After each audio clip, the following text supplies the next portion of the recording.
Over the last couple of weeks, I've been in touch with some of the most influential people in rowing. I'm talking about presidents of rowing federations, people working with development, and I want to share with you one thing. What they told me was surprisingly aligned. Across different countries, different roles, the message was almost the same.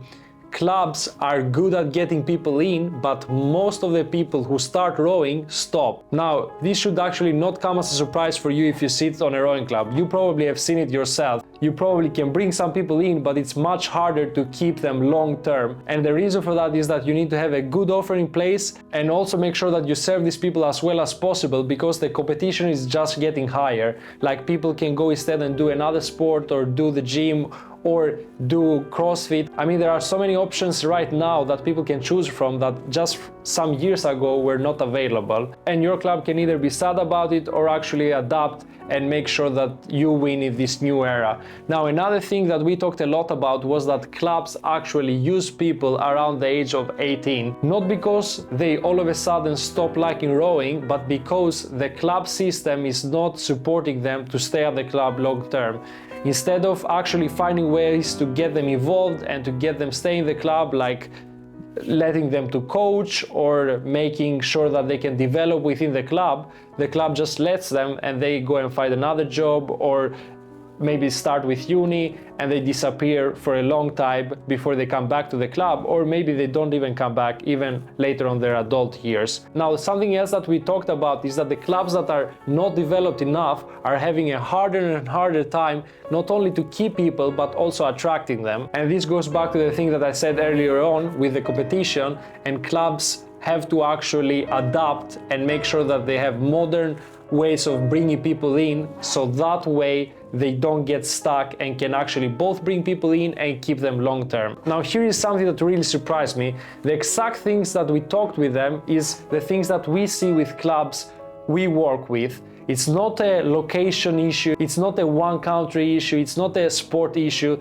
These are structural problems that most of the clubs out there have and that can be fixed with systems. And that's why the systems we use when we help clubs are designed the way they are, so they can get more people to stay longer, help the clubs retain more members, because reality is that bringing people is only half of the work. If people don't stay, then your club never really moves forward and gets stuck at the same memberships for years and years and years. Now, another topic that came again and again and again was pricing. There is a common belief within the rowing community that keeping prices low is a way of serving the community. And on the surface, that sounds like the right thing to do. But in reality, this often does the opposite. For starters, people that get into the club are not that committed when they pay a low price instead of paying a higher price. As well, the club doesn't make enough money.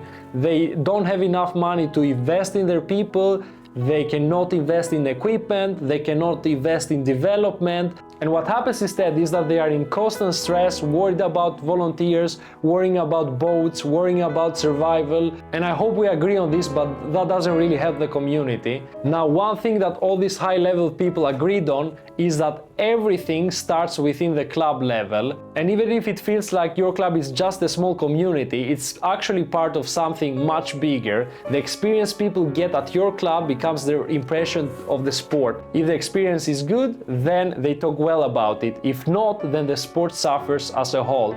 Now, I personally think that most clubs out there generally want to do a good job, but sometimes the focus ends up being on the wrong place, and the places where it matters the most get overlooked, which is okay as long as it doesn't happen all the time.